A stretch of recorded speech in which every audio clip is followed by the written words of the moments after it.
Saludos, Kikosis, otra semana aquí con ustedes. El país cada día más loco y eso nos da muchos temas de los cuales hablar. Hoy tenemos a Juan Carlos Fernández, amigo de hace mucho tiempo, muy respetado, muy querido. Vino porque el sábado los alcaldes, la mayoría, lanzaron el nuevo partido, Fuerza Vecinal, que lo está apoyando. Juan Carlos es candidato en el Zulia, en Maracaibo. Ya fuiste una vez, ahora vas en la segunda repetida. Juan Carlos tiene un programa que hace todos los días. Está en Niños Cantores. En Niños Cantores y en la radio, en la 88.1 y en las redes sociales, que ahora hay que estar en las redes sociales. Vamos a comenzar, porque vi un video donde le cae encima a Guaidó.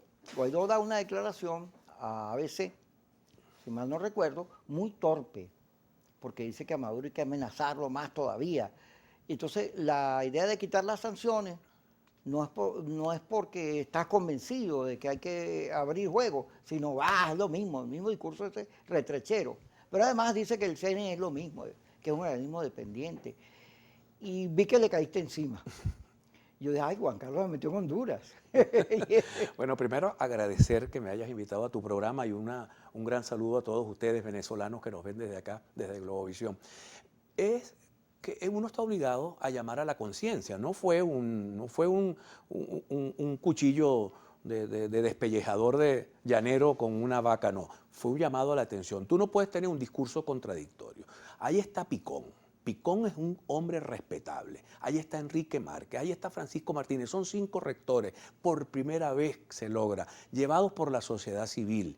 Te da el país. Los estudios de opinión todos indican que la población quiere salir de la polarización y entrar en un proceso de vida democrática, que es donde nosotros tenemos la grande fortaleza. Entonces el compañero da unas declaraciones absolutamente contradictorias, queremos ir para elecciones, pero no confiamos en estos tipos. Entonces, un líder político no puede ser un vendedor de para atrás y para adelante, no puede ser un vendedor de desesperanza y no puede ser un vendedor de contradicciones, porque el país no entiende.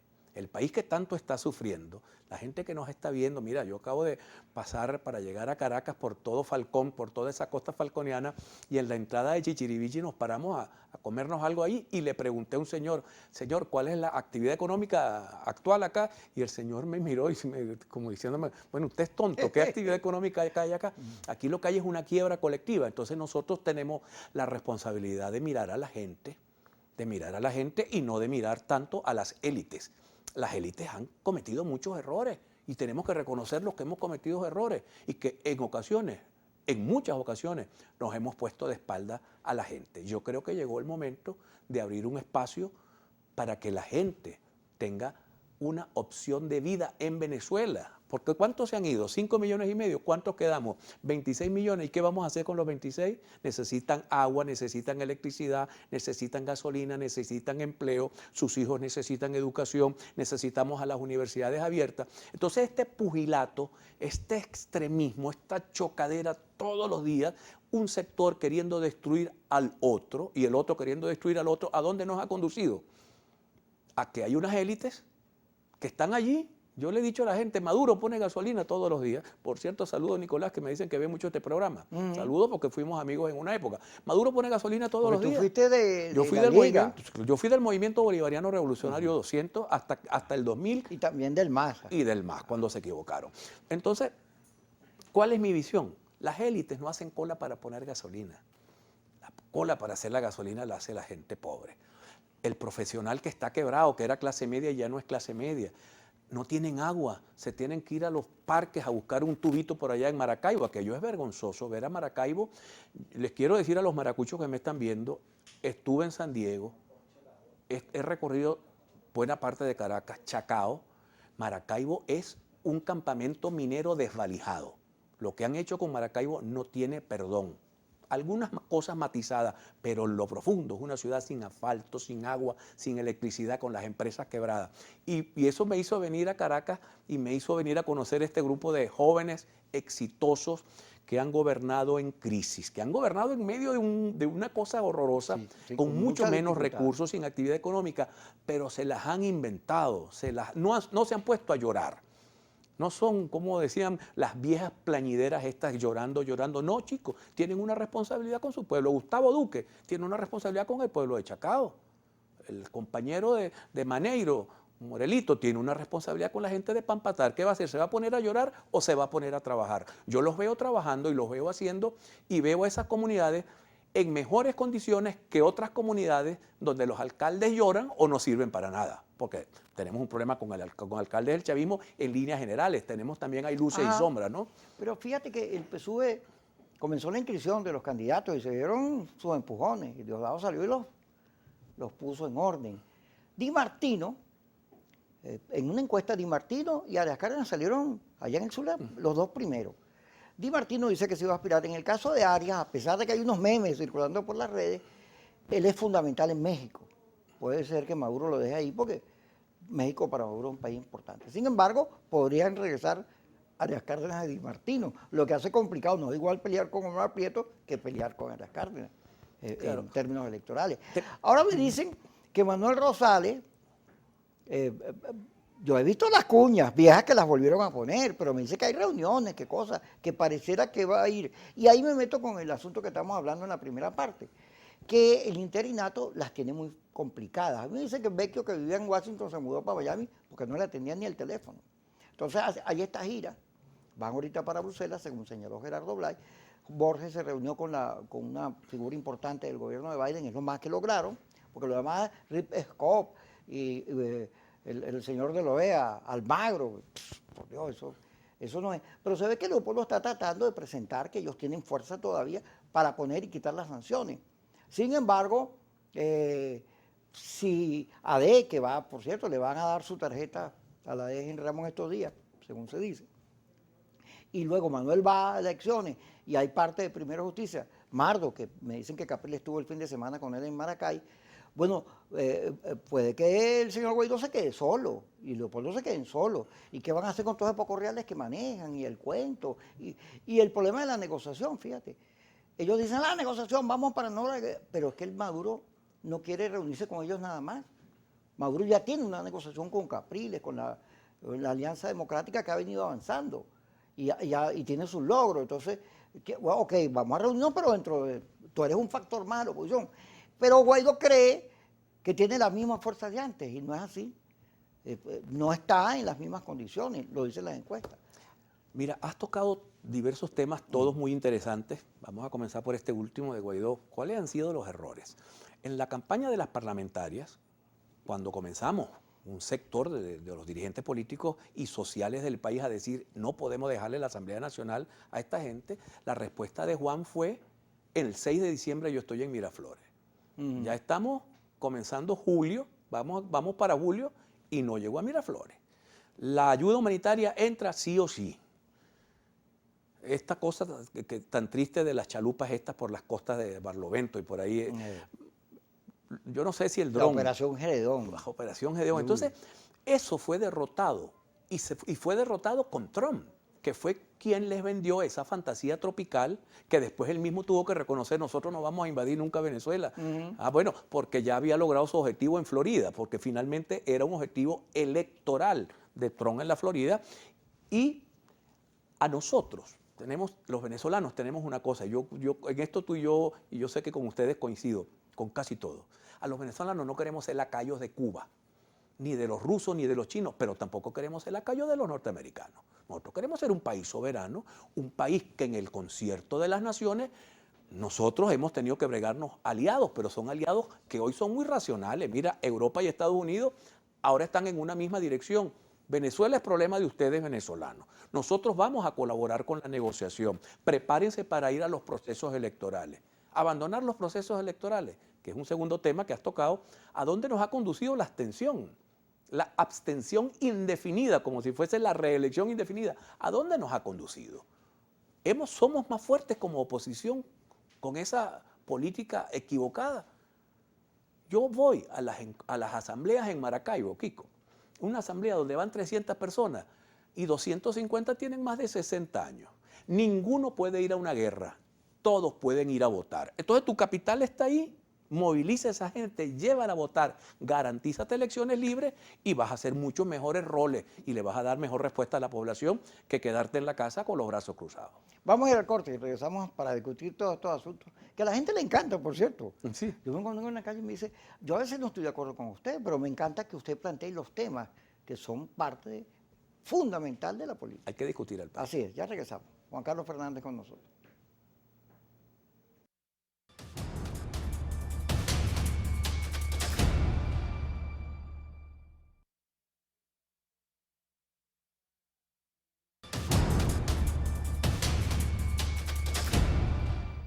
Juan Carlos Fernández con nosotros, candidato allá a la alcaldía de Maracaibo.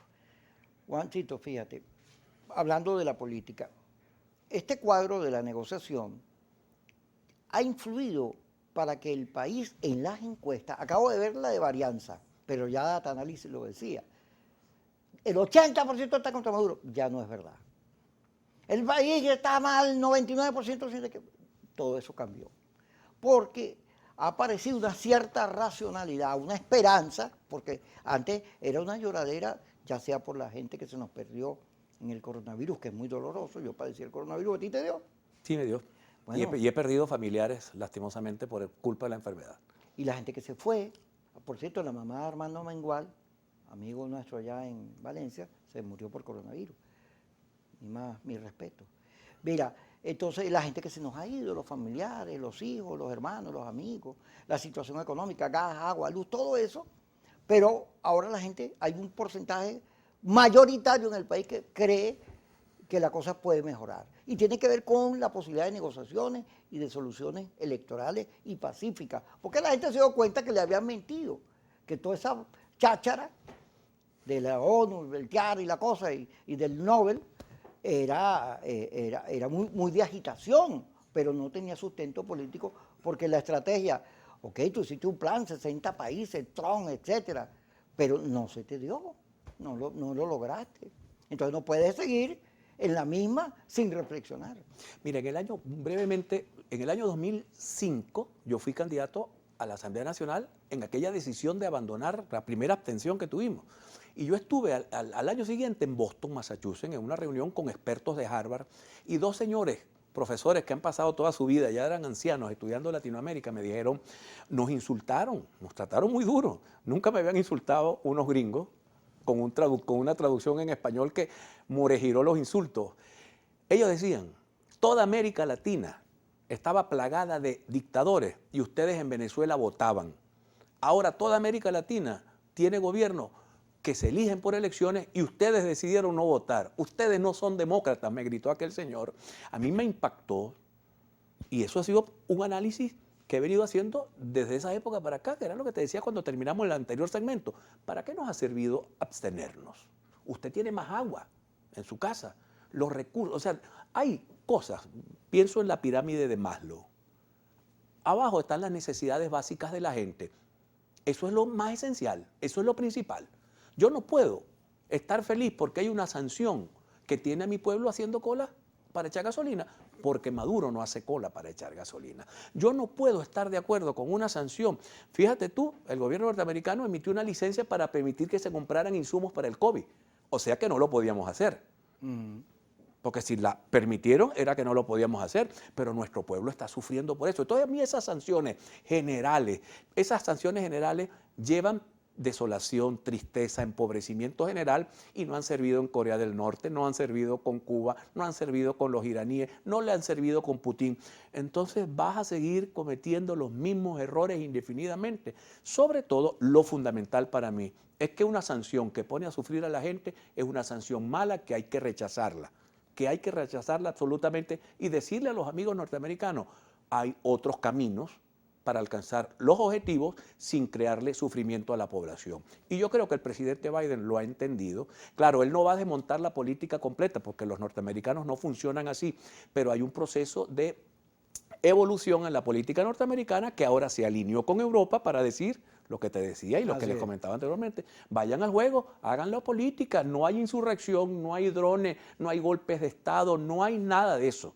Hay un fortalecimiento de la gente, que tiene que sentirse fortalecida, renovar los partidos políticos, fundar nuevos partidos políticos, devolverle la esperanza a la gente en sus propias fuerzas. Alguien muy querido por ti, Aquiles Nazoa, decía devolverle los poderes creadores del pueblo. Le dejamos la política al Departamento de Estado de los Estados Unidos. La política venezolana no se puede decidir allá. Juan Carlos, fíjate, cada vez que uno dice eso, o a ti se te ocurre decir, bueno, mire, pero los Estados Unidos legalizaron las drogas, la marihuana, 35 estados, no solo en Uruguay. O la eutanasia, hay que pensar sobre, que ya está siendo legalizada en muchos lugares. O tú te metes en algún tema, la guerra Palestina-Israel, de ese tipo, que son temas modernos, inmediatamente, este es comunista, este viene de la izquierda, este es un disfrazado. Pero eso te lo dice nada menos y nada más que la propia oposición, un sector de ella. Fíjate que las encuestas dicen 42% ni en el medio, en el centro. 26% el radicalismo opositor a rabiar. Y 22.5% el madurismo. Está muy cerquita. Está muy cerquita. Y Guaidó tuvo 60% y más en las encuestas. Pero no hay ninguna reflexión seria sobre eso. Ahora, el país sí está haciendo reflexiones y lo indican esos números. El país está pensando que quiere gente, políticos que se preocupen por él, porque eso que hay, hasta ahora no hay demostraciones de tener ni siquiera corazón para conmoverse frente a su tragedia. Son culpables de mucho de lo ocurrido, no solo del gobierno. Hay ahí, fíjate, la CAF en Maracaibo. En la Asamblea Nacional no se aprobó eso porque era darle real a Maduro. ¿Y la gente? Así es. Fíjate, todo es un tema de lecturas absolutamente equivocadas sobre cómo atender la realidad y además una lectura blanco-negro, no ve grises por ningún lado, no hay grises, no hay términos medios, y eso no es verdad. Los hay y cada vez son mayoría quienes piensan que sí hay términos medios. Ponte a pensar, me decían unos amigos míos de 20 Venezuela cuando era la candidatura de Bolsonaro, gana Bolsonaro con Duque aquí, Trump allá y Bolsonaro acá, esto está resuelto, Maduro no dura una semana. Se fue Trump, Duque está en unas condiciones de apenas 17% de apoyo. Le cayeron a plomo el helicóptero. Le han caído a plomo el helicóptero, lástima, es muy malo, lo rechazamos totalmente. Pero ¿por qué están el 17% en las encuestas? Porque las asimetrías en Latinoamérica siguen siendo las mismas que trajeron a Chávez al poder. ¿Por qué Chávez llega al poder? ¿Qué decían las encuestas en aquella época? ¿Cuántos pobres había en Venezuela viviendo en esto? Claro, ahora hay más. Pero lo que trajo a Chávez al poder fue una respuesta frente a esa pobreza y frente a la política que era muy corrupta, que se echó a perder. Ahora hay más. Fue un error. Digamos, no fue un error. Engañaron al país. Pero el país apostó a un cambio. Colombia va a apostar a un cambio. Ojalá y no sea para Petro. 74 muertos en las protestas y más de 6.000 durante el gobierno de Duque por organismos paramilitares vinculados al Estado. Vamos a hablar fíjate, por ejemplo, Duque. Pero tenemos que ir al corte. Tenemos que ir al corte. Sí. Vamos al corte, pero regresamos. Claro, segurito. No se vaya. Y usted tampoco.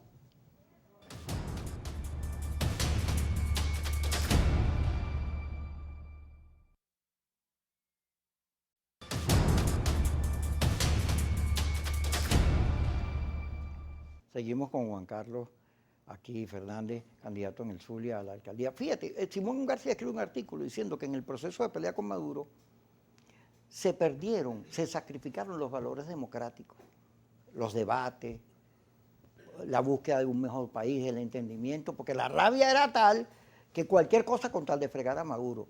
Ahora, ahí está Guaidó, a Duque, mandándole, está bien, pero cuadrados con ese gobierno, en el caso de Apure, más cuadrados con Colombia que con el ejército. Claro. Y entonces, pero resulta que el gobierno de Duque también está en la Corte Penal Internacional por la cantidad de muertos que allí han ocurrido. ¿Cómo es que hay unos que matan, que bien que maten, y torturen y cosas, y hay otros que no, ese no, porque ese... terroristas malos, terroristas buenos. No, los dos son... Claro. Quien abuse del poder y no respete la Constitución ni los derechos humanos está haciendo autoritarismo. Mira, yo quisiera bajar a un tema, digamos, más terreno, con aquello de la pirámide de Maslow. Respirar, comer, vivir, es lo básico que necesita la gente. ¿Qué daño ha hecho? La polarización ha sido una jugada brillante de ellos, digamos, de los que quieren tener este país dividido. La señora que vive en el barrio Chino Julio, en Maracaibo, que vive acá en un barrio, en el barrio La Milagrosa de aquí de Chacao, la que no tiene agua, es roja rojita, no tiene agua. La azul no tiene agua, la independiente no tiene agua. Pero cada vez que jugamos a la radicalización, las señoras pierden la perspectiva de que tienen temas comunes que resolver, sino que la roja coge para el lado rojo y la otra coge. No, señor, ¿a quién favorece eso? A los que quieren tener al país dividido. Pero si ponemos a todas esas señoras, les hacemos entender que hay un problema que hay que atender, que el alcalde tiene que atenderlo, que el gobernador tiene que atenderlo, todos van a presionar para solucionar su problema. Lo que dice brillantemente mi amigo Gustavo Duque, su causa. Acá la semana pasada han matado horriblemente a unas personas por su inclinación sexual. A esa gente hay que salir a defender, horrorosa. ¿Dónde estamos? Este país, no tenemos que salir a defender los derechos humanos. Y los derechos humanos no pueden violentarse y me quedo callado cuando conviene y protesto cuando no conviene. No, los derechos humanos se violan todos los días y de muchos modos en Venezuela. Entonces nosotros tenemos que rescatar el país. Yo quiero trabajar todos los días para que Maduro deje de ser presidente, pero yo quiero ganarle unas elecciones a Maduro y yo sé que se la podemos ganar, porque yo sé que la gente quiere cambio, pero la gente no quiere seguir en este juego del trompo que todo gira pero no se mueve en el mismo sitio, y la gente tiene una percepción que la élite política termina en una especie de zona de confort, mientras los sectores, porque no te estoy hablando solo de los sectores populares, te estoy hablando de los empresarios de Maracaibo que están peleando para que abran el aeropuerto, porque no pueden venir a Caracas a hacer un negocio, a sacar un permiso, son 10 horas. ¿Por qué no se abre el aeropuerto de Maracaibo? Pero si todos los maravinos nos ponemos de acuerdo para presionar para abrir el aeropuerto. Ah, pero hay una noticia buena. Hoy, Luz, la Universidad del Zulia, 1000 estudiantes de odontología y medicina se reincorporan a clase. Eso a mí me parece espectacular. Fue una buena noticia y mira cómo lograron eso.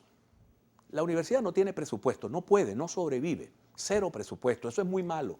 Yo creo que esa decisión de acabar con las universidades autónomas porque tienes ahí sectores críticos, eso no puede ser. La vida crítica tiene que existir, la gente tiene que tener distintos puntos de vista y eso tiene que respetarse, a menos que la gente coja la vía insurreccional. A los que den golpes de Estado los meten en el pote. A Chávez hubo que meterlo en un pote. Lastimosamente hubo un error ahí o una decisión que lo sacó de la cárcel. Pero al que anda en la vía loca, es la vía loca, la vía equivocada, la vía de la muerte, la vía de la violencia. Es una canción de Ricky Martin. Pudiera ser que yo no lo escucho a él, pero déjame decirte, la Facultad de Medicina se la entregaron a un alcalde al alcalde de San Francisco en el Zulia. Le dijeron, métale plata a esa universidad, a esa facultad, porque eso hay que volverlo a poner. No podemos quedarnos sin médicos, no podemos quedarnos sin nutricionistas. Menos en pandemia. Menos en pandemia. Pero además me decía Antonio Carri, con quien conversé anoche, que en Valle de la Pascua, una escuela de educación del lápiz, que ya iba a cerrar porque no tenía alumnos. No, ellos cambiaron todo el programa educativo para educar enfermeras auxiliares de emergencia. Entonces, todo lo que contribuya a que los muchachos vuelvan a la universidad, todo lo que contribuya a la buena salud de la gente, hay que hacerlo. Y la política la vamos a luchar en las urnas, la vamos a luchar votando y vamos a, no solamente a convencer, porque yo creo que la gente está convencida de que es necesario el cambio, pero la gente hay que convencerla de que hay una alternativa democrática, de que hay una alternativa que no la va a llevar a la guerra, ni a la matazón, ni a la invasión, ni a cosas de esa ilusoria, sino que la va a llevar a lo que Venezuela necesita.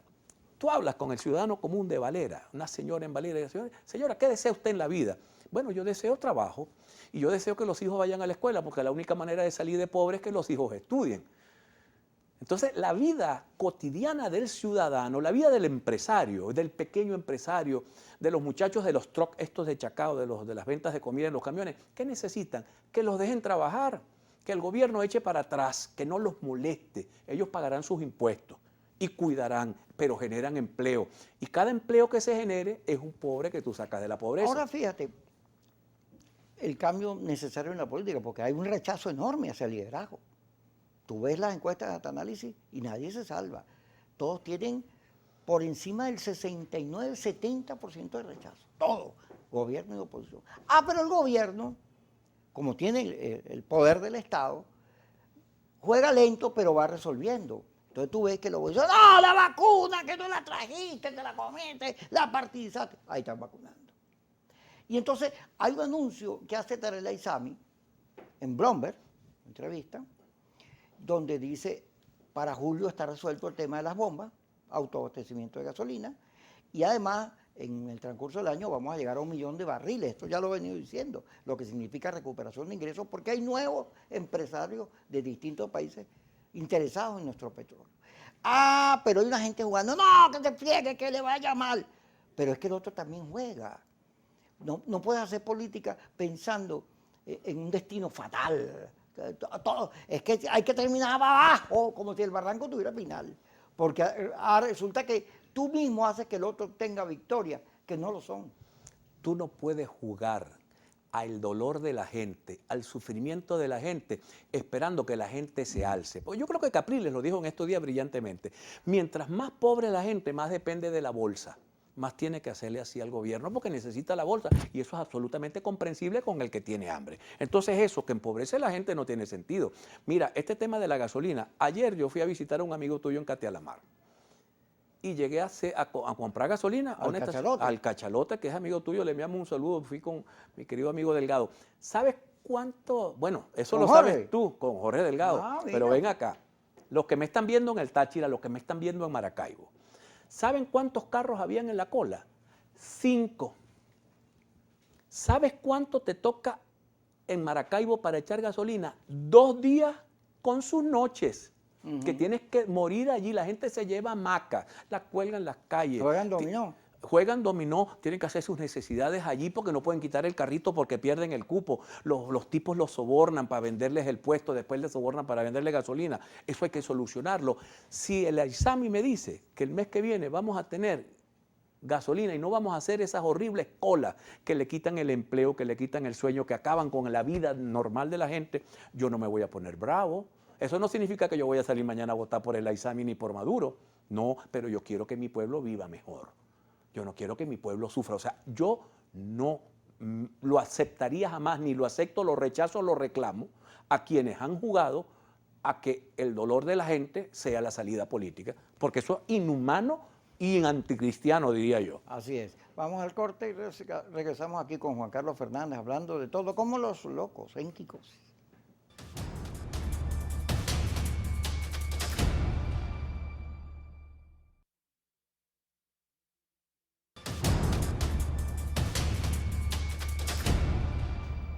Seguimos con Juan Carlos Fernández.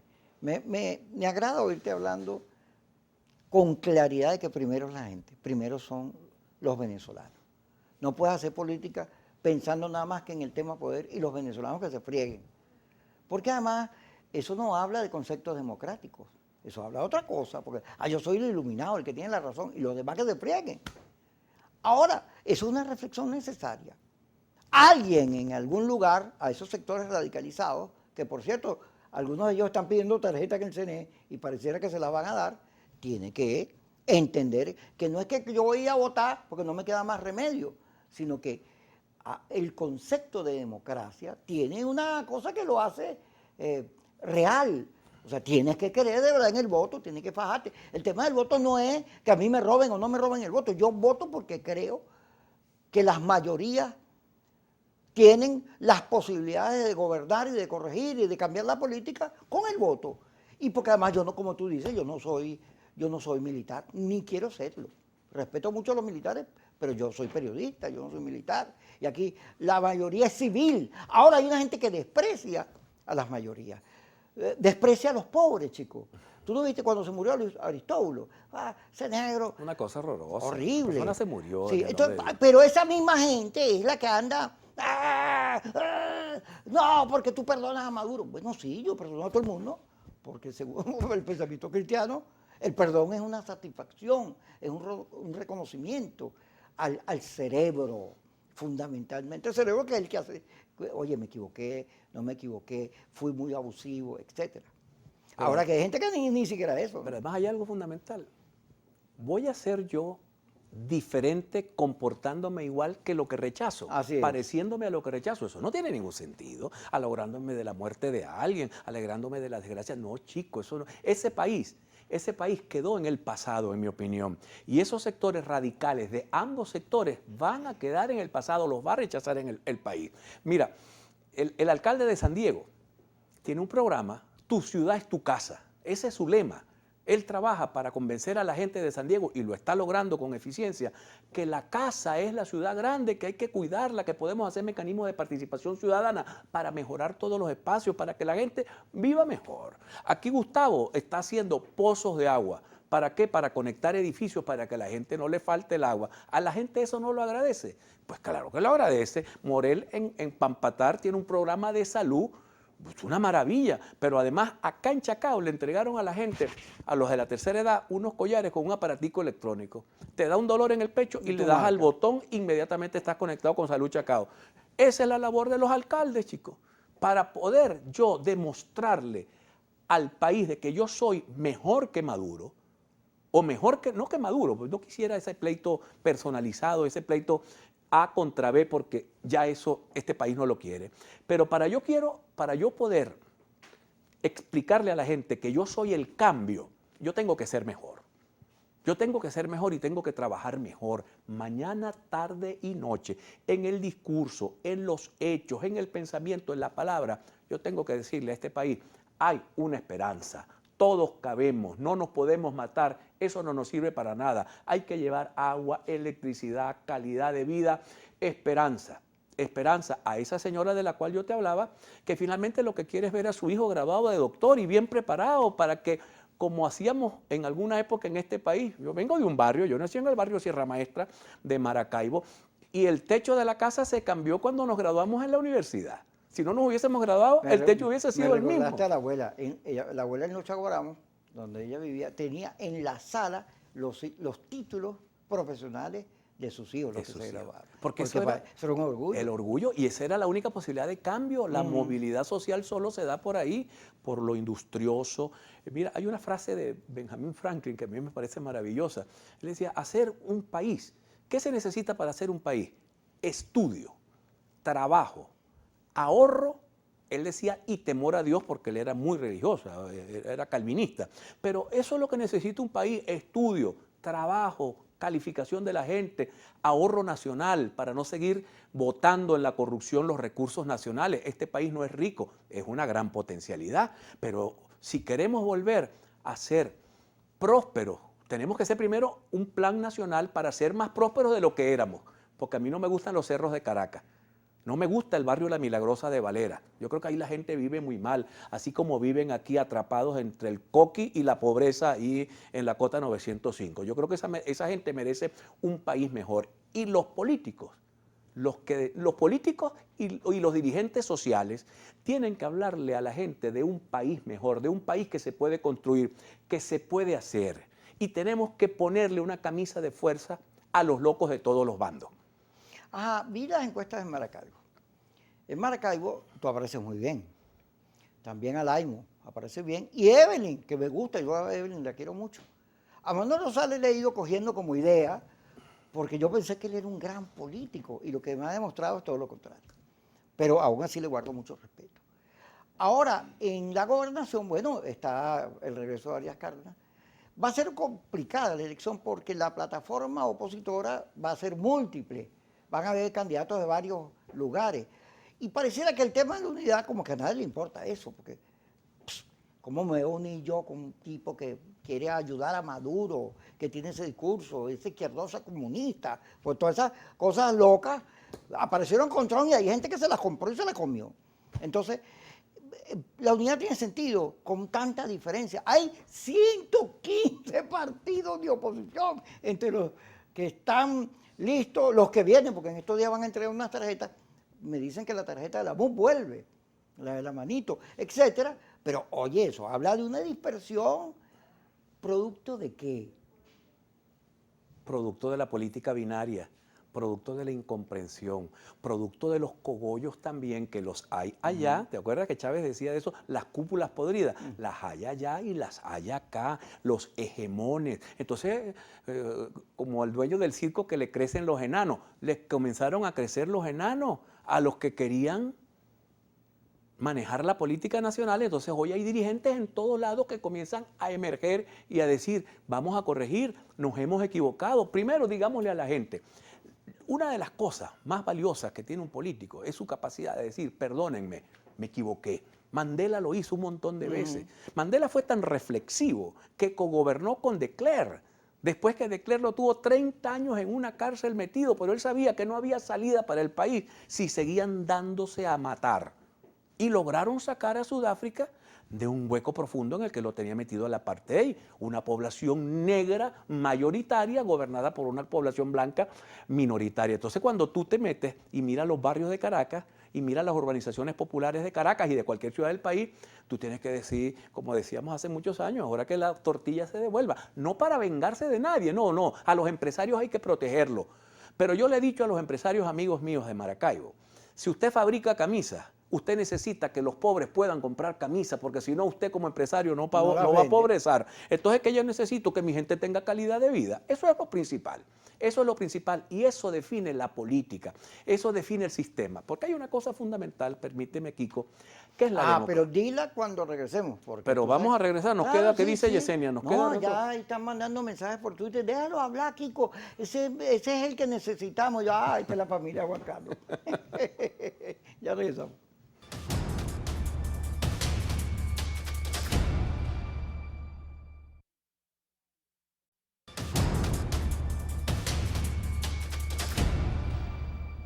Seguimos con Juan Carlos Fernández.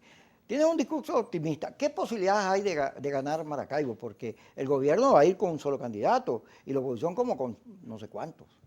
Mira, la oposición no puede seguir bailando la misma pieza que no sabe bailar. ¿Cuándo hemos sido exitosos? Cuando hemos ido unidos. Cuando hemos ido unidos hemos sido exitosos. ¿Cuáles son los mecanismos para arreglar el tema de la unidad? A mí en líneas generales me parecen tan fáciles. Por ejemplo, tú ves las encuestas en el Zulia. En el Zulia, en primer lugar, en todos los estudios de opinión, desde el punto de vista de la oposición, está Manuel Rosales de primero. ¿Le vas a sacar? ¿Y Guanipa? Bueno, Guanipa, lastimosamente, yo a Juan Pablo lo quiero mucho, pero el haber no aceptado la gobernación del Zulia nos llevó a 4 años de este gobierno de Omar Prieto Fernández, que mucha gente dice, esto ha sido muy duro para todos. Entonces, si Rosales está de primero en las encuestas, es el candidato natural. Pero si Kiko Bautista está de primero en las encuestas en el municipio de Miranda, es el candidato natural. ¿Te vas a poner tú o yo con la terquedad que estoy de último en las encuestas o que no aparezco en las encuestas pretendiendo ser yo el candidato a gobernador o alcalde cuando la gente no me quiere o hay gente que quieren más? Eso se resuelve fácilmente. Unos estudios de opinión, donde una encuestica donde se sepa quién quiere la gente, porque uno de los problemas que tenemos los líderes políticos es que tenemos demasiado ego, somos muy ególatras, nos creemos los sabelotodos y no queremos escuchar lo que la gente piensa. Si tú escuchas lo que la gente piensa, tú resuelves las contradicciones, pero para resolver las contradicciones necesitas primero entender a la gente. La necesaria humildad para saber, mira, no me toca a mí, te toca a ti, Kiko, porque está mucho mejor en el corazón de la gente. Eso resuelve la discusión de la falta de unidad y nos llevaría a medirnos con nuestros mejores hombres y mujeres frente a los candidatos del gobierno, a los candidatos de Maduro. Pero si seguimos en este disparate, nos van a ganar las elecciones. Ahora, ¿y tú sabes con cuántos ganaron la Asamblea Nacional? Con el 18% de los votos. El 18% le gana al 80% por la estupidez de los líderes del 80%, no por culpa del 80%. Fíjate, el pensamiento democrático me hace a mí ser tolerante, pero yo no coincido ni una letra con el discurso de Guaidó y del mantra ese, ni una letra, a pesar de que cuando aparecieron tuve expectativas y se las planteamos a él. Pero yo no coincido con todo lo que hace, ni una letra coincido yo con eso. ¿Y por qué debería unirme yo con ellos? Porque el país está primero, porque la gente está primero, eso es lo más importante. Guaidó no es importante, Juan Carlos no es importante, Kiko no es importante, lo importante es la gente y su sufrimiento y su necesidad de cambio y de mejorar. Si nosotros ponemos... ¿Y nosotros no somos gente? Somos gente, pero nosotros tenemos la responsabilidad de poner por delante los problemas de la mayoría, porque si no, móntate una empresa y tú decides que todo el billete es tuyo, que te lo ganas todo para ti y le pagas mal a tus empleados, pero cuando te metes a político, tú dices, no, yo tengo que pensar en la gente, mi oferta tiene que ser para la gente Y lo más sabroso para un político es que lo hagas bien y que la gente te quiera porque lo hiciste bien. A veces no entendemos eso. Entonces, ese discurso radical, el discurso radical perdió fuerza, entre otras razones, además de los errores que todo el mundo conoce, Kiko, porque la democracia sirve si el señor que está allá parado frente a mí en esa cámara vive bien, si él tiene sus hijos acceso a la escuela, si tienen acceso a salud, si tienen acceso a un trabajo decente y a un salario decente. Si no, ¿para qué es la democracia? Para quitar una élite y poner otra. La democracia no puede ser concebida de ese modo, porque esa es la democracia de las élites. Tenemos que hacer la democracia de la gente, donde el sistema se construya para darle oportunidad al fíjate, ciudadano. Uno de los problemas que tuvo la democracia adecocopeyana es que se estancó. Dejó de ser un proyecto para la gente, para darle mayor participación y felicidad y más protagonismo.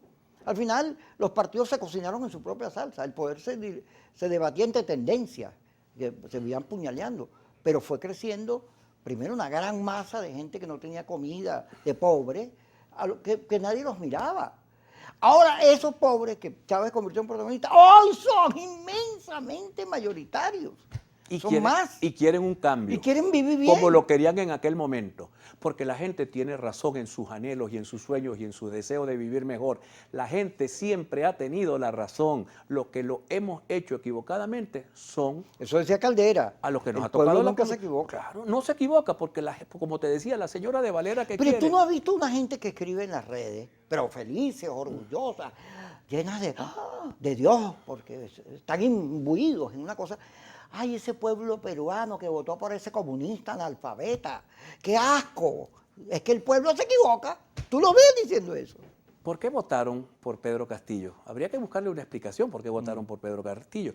Porque las asimetrías peruanas son así. Una indiana, un pueblo pobre, sin educación, sin acceso a cosas, con unas cifras macroeconómicas muy buenas, pero las cifras macroeconómicas significa que Kiko gana 3 y yo gano 0,50. Eso no son buenas cifras económicas. Hay un pensador indio que dice, que es un economista, que dice que la economía se define, el éxito de la economía por el bienestar de su pueblo. Puedes tener un Producto Interno Bruto gigantesco, puedes tener reservas internacionales. Como en Chile, como también pasó en Chile. Como en Chile, pero tenés una población que demanda cosas, entonces no me sirve tener un país donde unos pocos son ricos y la mayoría es pobre. No, eso hay que tratar de ver cómo se distribuye. ¿Cómo se distribuye? Con oportunidades, con empleo, con trabajo, con educación. Ese es el único modo de distribuir la riqueza. Y ahí el chavismo se equivocó, pero de calle. O sea, Chávez se equivocó y se equivocó Maduro, pretendiendo pensar que acabando con los ricos podías ayudar a los pobres. Sencillamente agarraste la gallina de los huevos de oro, que en vez de cuidarla como debías hacer, te la comiste en un sancocho con una botella de ron un domingo. Ni gallina ni huevos de oro. Así no puede hacerse. Ahora, pareciera que, bueno, uno le da a Diosdado cuando dice que si viene la Unión Europea no nos van a mandar y los regañan, los pone como de un lado. Pero uno escucha, hay gente en el gobierno que pareciera que entiende todo eso que tú estás señalando y está jugando de otra manera, que hay que percibirlo, porque no te creas que el poder no te da una ventaja enorme a la hora de hacer política, porque tienes no solo salas situacionales, la data que manejan ellos con el carnet de la patria, ¡wow! Tampoco que son brutos. Ahora hay gente que no se da cuenta que el gobierno está dando giros. Que el gobierno está dando giro y que la situación se está moviendo y que hay que moverse con ella. ¿Qué se hace? En el 2003, recuerda que participamos en el paro nacional petrolero. Vino el presidente Gaviria y vinieron las discusiones. Se aprobó el revocatorio y Chávez comenzó con las misiones y no nos dimos cuenta y ganó el revocatorio. Así es. Hay que darse cuenta, hay que leer, hay que poner el oído en el piso. Hay que saber lo que la población está pensando y hay que diseñar estrategias y políticas a favor de la gente y esas estrategias y políticas siempre te van a hacer ganador. Ay, qué bueno, Juan Carlos, está más claro que el agua, Dios mío. Gracias por estar con nosotros. Gracias, Juan Carlos. Muchísimas gracias. A las 5 y a las 10, Kiko Osis por Globovisión. Todos los días con ustedes, de lunes a viernes.